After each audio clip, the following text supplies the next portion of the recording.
So guys, आज के इस वीडियो के अंदर हम बात करने वाले हैं विलियम वर्ड्सवर्थ की एक स्टोरी के बारे में जिसका नाम है द इडियट बॉय। अब आपको टाइटल से समझ में आ रहा होगा कि ये कहानी एक लड़के के बारे में है। अब ये लड़का इस कहानी में क्या करता है ये तो आपको वीडियो के अंदर पता चलेगा। तो चलिए बिना देरी के शुरू करते हैं आज के इस वीडियो को।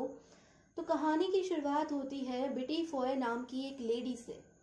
बिटी फॉय अपने बेटे जॉनी के साथ में उस घर में रहा करती थी।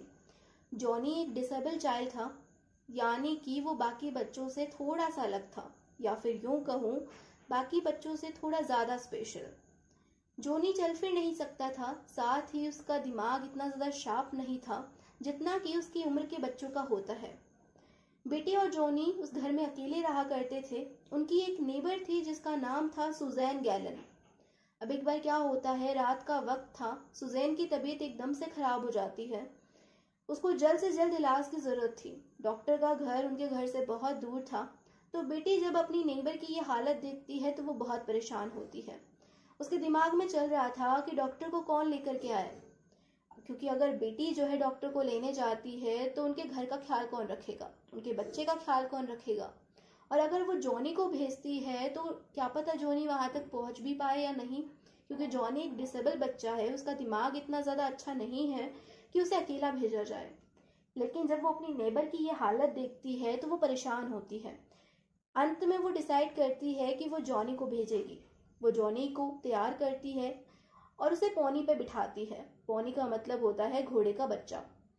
तो जॉनी को वो पोनी पे बिठाती है और उससे समझाती है कि तुम डॉक्टर के पास जाना, डॉक्टर को कहना कि सुजैन की तबीयत बहुत खराब है और उन्हें जल्दी से जल्दी यहाँ पर लाने की कोशिश करना।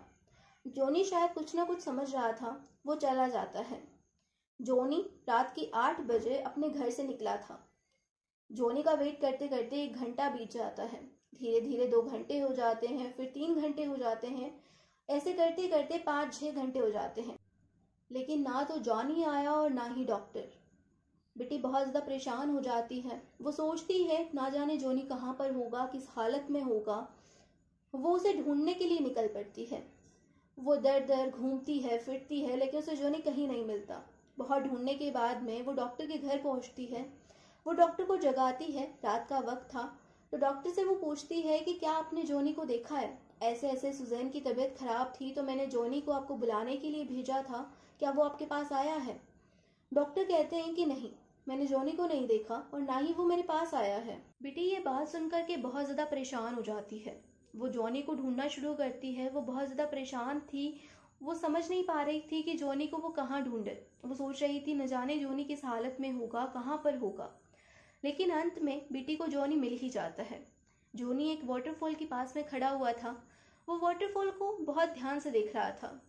उसे कुछ ध्यान नहीं था, कुछ याद नहीं था कि उसे यहाँ पर क्यों भेजा गया था। पास ही में उसका पोनी यानी कि वो घोड़े का बच्चा घास चर रहा था। अपने बेटे जॉनी को देखती है तो वो बहुत खुश होती है। वो जॉनी के पास जाती है और उसे गले से लगा लेती है। और दूसरी तरफ बेटे की नेबर सुजैन, उसकी भी हालत में सुधार आ चुका था। उसे जॉनी की फिक्र थी। वो सोच रही थी ना जाने जॉनी कहाँ पर होगा।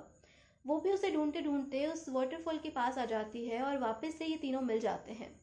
तो यहाँ पर आज के स्टोरी के अंदर हमने देखा कि लाइफ में कितनी प्रॉब्लम्स चल रही थी। सुजैन की तबीयत खराब थी, बेटी और उसका बेटा अकेले उस घर में रह रहे थे। जॉनी की हालत इतनी अच्छी नहीं थी, वो चुप चुप रहता था, वो एक डिसेबल बच्चा था।